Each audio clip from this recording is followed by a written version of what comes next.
Olá pessoal, sejam muito bem-vindos a mais um Pava e Hélio Respondem. Hoje nós vamos falar sobre 5 coisas que todos deveriam saber sobre o futuro em uma visão espiritual da vida, das coisas, do funcionamento do universo e do que a gente pode esperar, porque realmente irá acontecer. Nós reunimos 5 coisas muito importantes para sabermos, porque elas podem mudar no nosso dia a dia. Então é bastante importante que a gente saiba, em primeiro lugar, Hélio, que é que o futuro é individual. Isso nos tira alguns medos, pensando que o futuro de outros não é necessariamente o nosso futuro.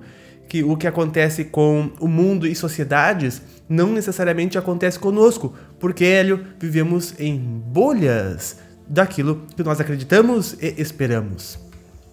De fato, nós, como diz um célebre livro, nós somos senhores do nosso próprio destino. Nós vamos aonde os nossos passos e as nossas escolhas nos levam. E isso nos deixa, pelo menos me deixa, com a consciência mais tranquila, porque a gente observa por aí muitas pessoas fazendo algumas atrocidades, ao meu ver, pelo mundo. E isso guia, sim, um destino desta nossa era. Mas quando a gente passa a olhar pela via da espiritualidade, a gente passa a ver pela via da eternidade. E na eternidade, que é o nosso futuro, nós estaremos aonde as nossas escolhas, aonde as nossas consciências vibram. Então a gente pode ficar com a consciência tranquila que a gente não paga nenhum pecado, nenhum karma que não for nosso. Perfeito, Hélio. E no mundo de hoje existem bolhas. No estado atual do planeta Terra de evolução, existem bolhas tanto da chamada Nova Terra, que é assim que se chamará o planeta pós-regenerado, e bolhas da Terra Cruz, que é do planeta falido, que nós ainda vivemos e que nós viveríamos se não rumássemos para a regeneração. E hoje no planeta nós já vemos ambas as realidades aqui existentes. O planeta Terra é um dos que oferece no universo, é a classe de mundos que oferece a maior variedade de experiência existente. Aqui existe desde as áreas iguais às umbrais muito trevosos na superfície, da mesma forma como existem locais altamente elevados, tais quais colônias de pura elevação, aqui na superfície da Terra. E, pelas leis universais da sintonia, cada um de nós elege as bolhas que vivemos de acordo com a eleição que fizemos interna de escolhas, de pensamentos, de como vibramos. Então, pessoal, como ela nos disse, ninguém paga o karma que não tem, nada é por acaso e ninguém se situa em lugar algum. Se tu aproximar um ímã do outro, eles vão sempre se atrair. Então, nós estaremos sempre na bolha que ressona conosco. Por isso, não cabe, então, medos do futuro. Cabe pensar na nossa ressonância interna e fazer aquele nosso trabalho de tomada de consciência do que vibramos, pois para lá nos colocaremos. Não importa o que aconteça, se a terra cair, se o mundo frear, se o chão abrirá nos pés de quem vibra a necessidade de passar por essa experiência. Não nas pessoas que já estão em outro nível, em outro patamar de vibração. Como aqui na Terra, nós vemos pessoas vivendo em lugares muito complicados, muito difíceis, e pessoas vivendo vidas muito mais leves, porque é um reflexo da légua cósmica que ela já tem, né? Da vivência universal que ela já tem, já possibilita gerar e viver em lugares diferentes. A gente vê também o planeta Terra como um palco de múltiplas experiências, como tu bem trouxe. E pode ser que nós estejamos, nesta atual experiência, vivendo uma realidade que seja ao nosso entorno agradável. Porque nós estamos aqui também para experienciar tudo que o planeta pode. Então os senhores do karma nos colocam numa realidade um pouco mais favorável, pode-se dizer. Mas se internamente nós temos uma média consciencial de vibrar em questões não tão agradáveis assim, a gente pode inclusive sucumbir nessa nossa experiência agradável e tornar aquilo que é agradável um problema.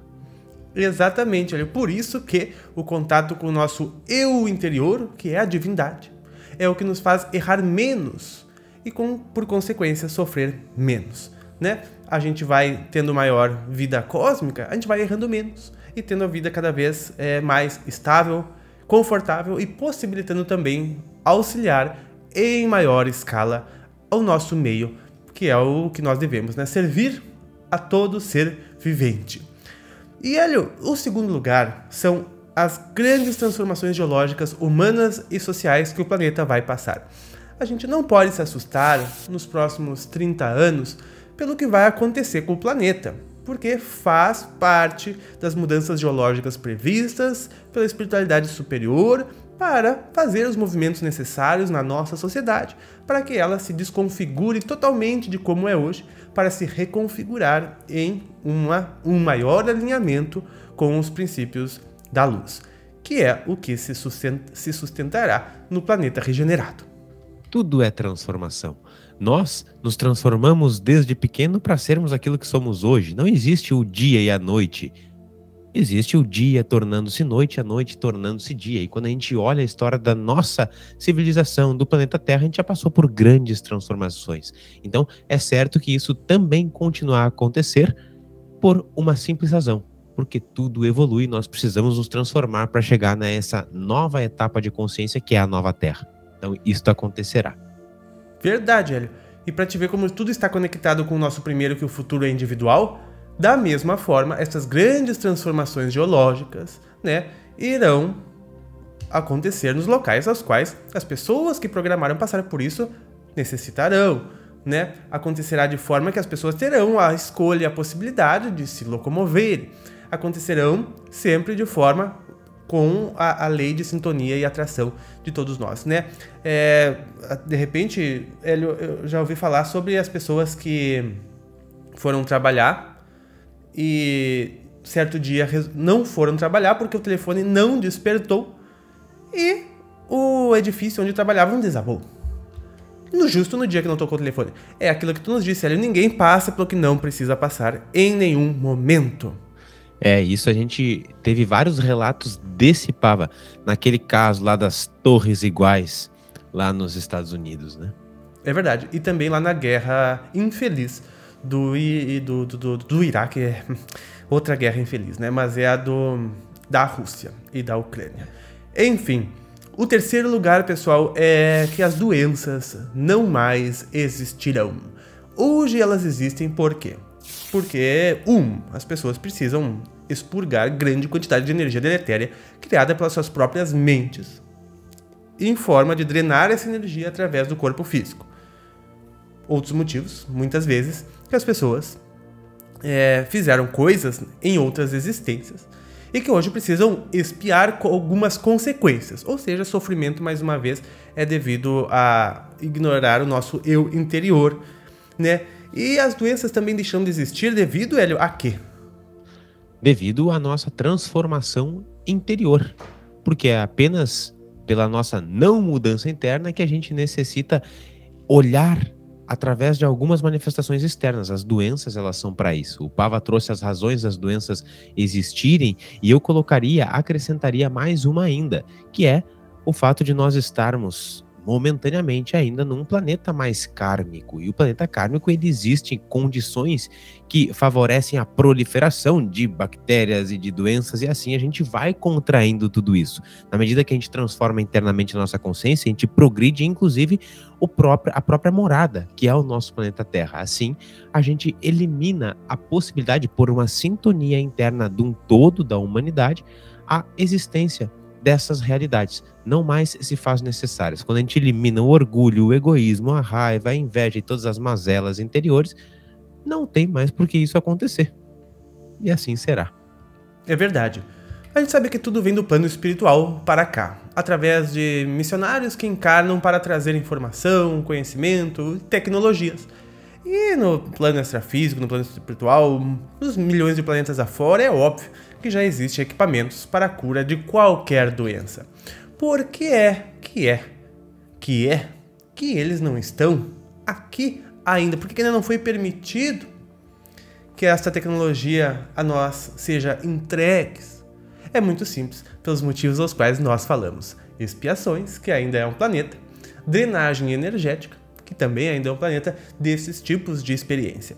E fora os aprendizados, que tudo isso traz para a valorização da vida e da saúde. Ou seja, é muito benéfico para todos os seres que aqui estão, por doenças passarem para N fins que aqui falamos. Este é o motivo. Quando a gente compreende, Pava, aqui, e isso às vezes para quem está enfermo é muito complicado, mas quando a gente compreende que a doença ela é uma bênção, tudo muda. E mesmo aqui, nessa realidade que ainda não há uma permissão, a gente encontra também inúmeros casos de pessoas que estavam dadas pelos médicos como incuráveis, se tem um merecimento, vai lá e não tem mais, porque essa tecnologia existe e a espiritualidade nos acompanha o tempo todo. E como tu nos disse, ninguém passa pelo que não precisa passar, né? Porque às vezes a gente não passa por aquilo que a gente quer, mas a gente sempre passa por aquilo que é o melhor. E então, essa tecnologia chegará o dia que o planeta deixará de ser expiatório. Cerca de uns 30 e poucos anos. A gente sabe que regeneração plena, 250. Hélio, o nosso próximo item é a vida extraterrestre, Pava, e também a vida espiritual.